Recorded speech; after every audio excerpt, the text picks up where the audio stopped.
Hello बच्चों, तो given question में हमें ये कहा गया है कि pick out the correct statement from the following. और हमें कुछ स्टेटमेंट्स गिवन है और हमें ये बताना है कि ये गिवन स्टेटमेंट्स ट्रू है या कौन सी ट्रू है। सबसे पहले तो बात करते हैं हम इस क्वेश्चन में की कॉन्सेप्ट के बारे में। और इस क्वेश्चन में की कॉन्सेप्ट हो जाएगा करेक्टरिस्टिक्स। किसकी करेक्टरिस्टिक्स? डी ब्लॉक एलिमेंट्स की।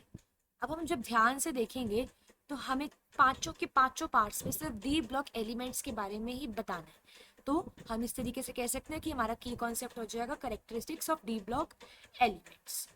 अब सबसे पहले पार्ट में हम देखते हैं कोबाल्ट गिवन है और कोबाल्ट पे गिवन है 3 पॉजिटिव का चार्ज।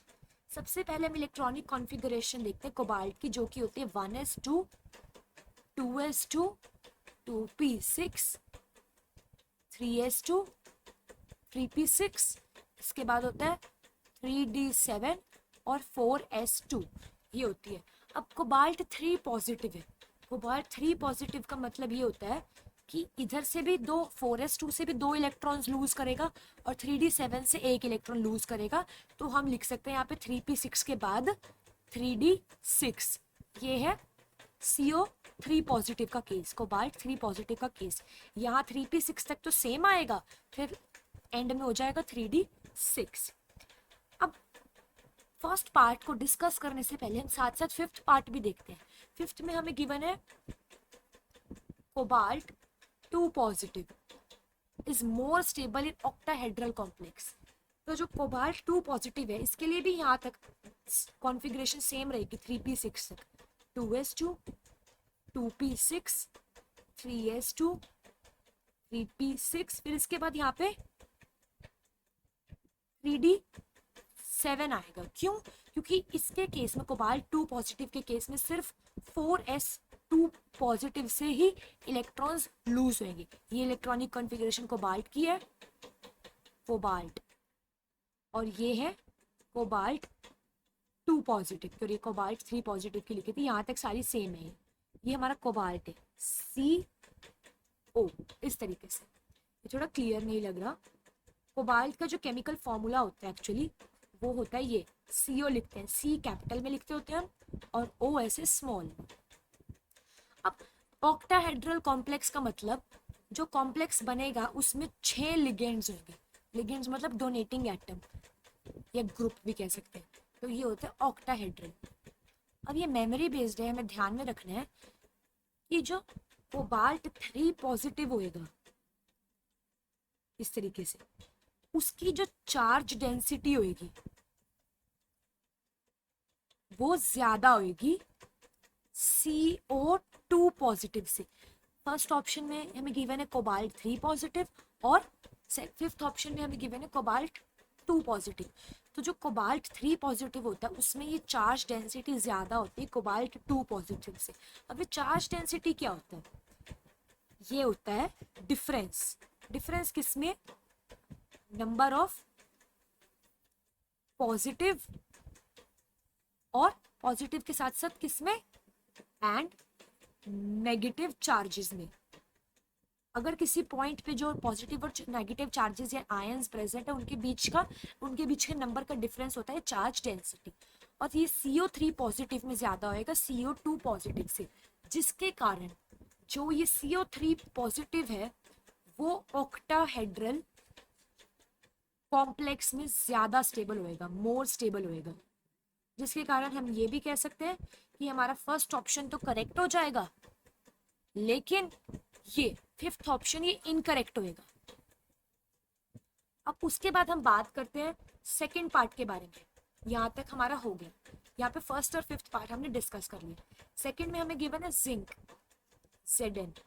इसकी इलेक्ट्रॉनिक कॉन्फ़िगरेशन जो होती है वो होती है 1s2 2s2 2p6 3s2 3p6 3d10 और 4s0, इस तरीके से।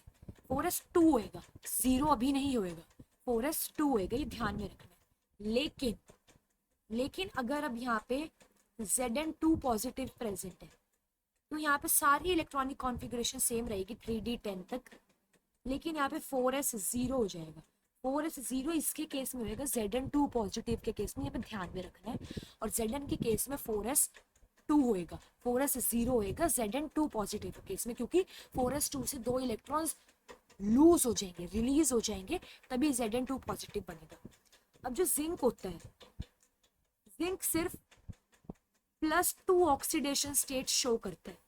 तो +2 ऑक्सीडेशन स्टेट जब शो करेगा Zn2 पॉजिटिव बनेगा, और यहाँ पे 4s 0 होएगा। इसको लिखने की कोई नीड भी नहीं है, 3d10 तक हम लिख सकते हैं। अब जैसे कि हम देखेंगे Zn2 पॉजिटिव में इसके एंड में आ रहा था 3d10, तो अब हम देख सकते हैं कि ये फुलफिल्ड है, फुलफिल्ड है। मतलब यहाँ पे ये कोई भी मैग्नेटिक प्रॉपर्टी, मतलब पैरामैग्नेटिज्म तभी शो होता है जब अनपेड इलेक्ट्रॉन प्रेजेंट हो। लेकिन यहाँ पे तो फुलफिल्ड है, जैसे कि ये 3D में 5 ऑर्बिटल्स होते हैं, हमें पता ही है, first, second, third, fourth and fifth. तो ऐसे ये फुलफिल्ड रहेंगे, 10 के 10 इलेक्ट्रॉन्स प्रेजेंट रहेंगे, जिसके कारण ये कोई भी magnetic property, paramagnetic property show नहीं करेगा, जिसके कारण ये कलर्ड आयंस फॉर्म नहीं करेगा, ये कलरलेस ही रहेगा। तो हम ये भी कह सकते हैं कि सेकंड ऑप्शन हमारा इनकरेक्ट है, क्योंकि हमें सेकंड में गिवन था ये कलर्ड आयंस फॉर्म करेगा, तो ये गलत है, ये नहीं करेगा, क्योंकि यहाँ पे फुलफिल्ड पेयरिंग हो रखी है। तो पैरामैग्नेटिज्म अनपेयर्ड इलेक्ट्रॉन्स नहीं होंगे, जिसके कारण शो होते हैं कलरिंग किसी कॉम्प्लेक्स में। अब हम देखते हैं थर्ड पार्ट में, यहाँ तक हमारा 3 पार्ट्स डिस्कस हो गए, फिफ्थ, सेकंड एंड फर्स्ट। अब थर्ड पार्ट जो होता है उसमें हमें ये गिवन है कि most of the d block elements and their compounds are ferromagnetic. अब सबसे पहले तो हम ये देखते हैं कि फेरोमैग्नेटिक क्या होता है। ये जो फेरोमैग्नेटिक, हम एक बार मेंशन भी कर लेते हैं इधर, इसका मतलब होता है कि ये एक्चुअली एक मेथड होता है, फिर फेरोमैग्नेटिक एक प्रॉपर्टी होती है किसी कंपाउंड की, जो परमानेंट मैग्नेट की तरह शो करते हैं। इस तरीके से भी लिख सकते हैं, नहीं तो अगर फुल फॉर्म में लिखना तो हम ऐसे भी लिख सकते हैं कि परमानेंट मैग्नेट, ऐसे ये मैंने लिखा है इधर पर मैग्नेट, इस तरीके से, या परमानेंट मैग्नेट ऐसे भी लिख सकते हैं। तो ये जो फेरोमैग्नेटिक होता है ये एक मेथड होता है, बेसिकली इसमें जो कंपाउंड होते हैं वो परमानेंट मैग्नेट को फॉर्म करते हैं, या फिर हम ऐसे भी कह सकते हैं कि वो अट्रैक्टेड हो जाते हैं। क्या हो जाते हैं? अट्रैक्टेड। किससे अट्रैक्टेड? मैग्नेटिक फील्ड से। अब ये जो फेरोमैग्नेटिक प्रॉपर्टी है हमारी, ये प्रॉपर्टी बेसिकली सिर्फ कोई एलिमेंट्स कह सकते हैं या एटम कह सकते हैं शो करते हैं जो आयरन से रिलेटेड है, ये आयरन की केमिकल प्रॉपर्टीज के क्लोज है। तो फेरोमैग्नेटिक जो मेटल्स शो करते हैं प्रॉपर्टी, उसके एग्जांपल हो जाएंगे आयरन, आयरन के बाद हो जाएगा हमारा कोबाल्ट, निकल। तो बेसिकली डी ब्लॉक में वैसे प्रेजेंट तो हैं, अब हम देख ही सकते हैं कि ये 3 मेटल्स प्रेजेंट हैं जो फेरोमैग्नेटिक प्रॉपर्टी शो करेंगे, लेकिन हमें स्टेटमेंट पे कहा है कि most of the d block elements, most of the नहीं होता, most of the d block elements show करते हैं, हम लिख सकते हैं इधर most D block elements show करते हैं पैरामैग्नेटिज्म। पैरामैग्नेटिक का मतलब अनपेयर्ड इलेक्ट्रॉन्स, जो magnetic properties different different show करेंगे। जैसे कि सपोज ये तो पेयरिंग होगी पूरी, ये पैरामैग्नेटिक नहीं होगा।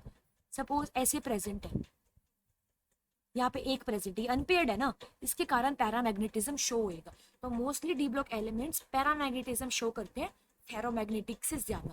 फेरोमैग्नेटिक की तो हमने मेन एग्जांपल्स देख ही लिए ये 3, जिसका मतलब हम ये भी कह सकते हैं कि ये ऑप्शन थर्ड इनकरेक्ट है।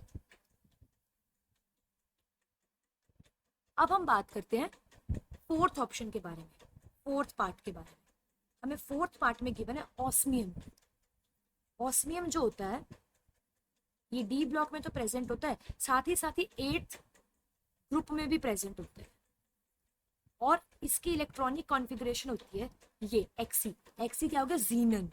जीनन होता है नोबल गैस, वहां तक इसकी इलेक्ट्रॉनिक कॉन्फ़िगरेशन स्टेबल है। इसके बाद आ जाएगा 4s14, 5d6 और 6s2। इस तरीके से। अब हम देख सकते हैं कि जब ये 6s2 से 2 इलेक्ट्रॉन्स लूज करेगा, अब जब ये 5d6 से 6 इलेक्ट्रॉन्स लूज करेगा, और जब ये टोटल 2 इलेक्ट्रॉन्स इससे और 6 इलेक्ट्रॉन्स इससे लूज कर देगा, तो टोटल जो ऑस्मियम पे चार्ज आ सकते हैं वो +8 आ सकते हैं। यहाँ 4f14 से कोई इलेक्ट्रॉन लूज नहीं होएगा। क्यों? क्योंकि F14 है, मतलब यहाँ पे फुलफिल्ड है, सारे इलेक्ट्रॉन्स पेयरिंग कर रहे हैं, कोई भी ऐसे अनपेयर्ड इलेक्ट्रॉन नहीं है। और अगर हम यहाँ से लूज करवाएंगे इलेक्ट्रॉन तो स्टेबिलिटी घटेगी, इसलिए हम नहीं करेंगे। सिर्फ यहीं तक हम 5d6 तक ही इलेक्ट्रॉन्स को लूज करवाएंगे। या तो हम 6s2 से करवा सकते हैं 5d6 से, लेकिन अगर हम इन केस 6s2 से भी करवा देते हैं, दोनों के दोनों इलेक्ट्रॉन्स लूज, ये लूज करवा रहे हैं, और 5d6 से भी करवा सकते हैं, 6 के 6 यानी कि 6 के 6 इलेक्ट्रॉन्स लूज, तब हमारा ऑस्मियम पे चार्ज आ जाएगा +8, क्योंकि 8 इलेक्ट्रॉन्स टोटल लूज हो जाएंगे। तो हमें इधर गिवन है कि फोर्थ स्टेटमेंट में osmium shows 8 oxidation state maximum. हाँ जी, मैक्सिमम ऑक्सीडेशन स्टेट ऑस्मियम की हो सकती है +8। तो इसका मतलब हमारा फोर्थ स्टेटमेंट भी करेक्ट है। तो अब हम ध्यान से सबको जब ऑब्जर्व करेंगे तो हमारी फर्स्ट स्टेटमेंट जो आई थी वो करेक्ट आई थी। क्यों? क्योंकि हमें पता है कि कोबाल्ट पे जब 3 पॉजिटिव का चार्ज होएगा वो मोर स्टेबल होगा ऑक्टाहेड्रल कॉम्प्लेक्स में चार्ज डेंसिटी ज़्यादा होने के कारण, हम देख चुके हैं, जिसके कारण ये फिफ्थ स्टेटमेंट इनकरेक्ट है। सेकंड में हमें कहा है जिंक फॉर्म्स कलर्ड आयंस और कॉम्प्लेक्स, ये स्टेटमेंट इनकरेक्ट है, क्योंकि जिंक की जो इलेक्ट्रॉनिक कॉन्फ़िगरेशन हमने देखी थी वो पूरी फुलफिल्ड थी, पेयरिंग हो रखी थी, पैरामैग्नेटिज्म शो नहीं कर रहा था, इसलिए कलर्ड तो शो ही नहीं करेंगे, इसलिए सेकंड स्टेटमेंट इनकरेक्ट है। थर्ड में हमें गिवन है most of the d block elements show ferromagnet, ये भी स्टेटमेंट गलत है, क्योंकि मोस्टली वो शो करते हैं पैरामैग्नेट, हम ये देख चुके हैं। अब लास्ट स्टेटमेंट में यानी कि फोर्थ स्टेटमेंट में हमें गिवन है कि ऑस्मियम शोज 8 ऑक्सीडेशन स्टेट, ये करेक्ट है, ये हम देख चुके हैं। तो हमारे जो करेक्ट ऑप्शन हो जाएंगे वो हो जाएंगे फर्स्ट एंड फोर्थ, ये है हमारा करेक्ट आंसर, ऑप्शन फोर्थ, ये है हमारा करेक्ट आंसर। तो ये मेमोरी बेस्ड क्वेश्चन था डी ब्लॉक की प्रॉपर्टीज से रिलेटेड, और ये हमें ध्यान में रखना है। So now I hope you all understood this question. All the best.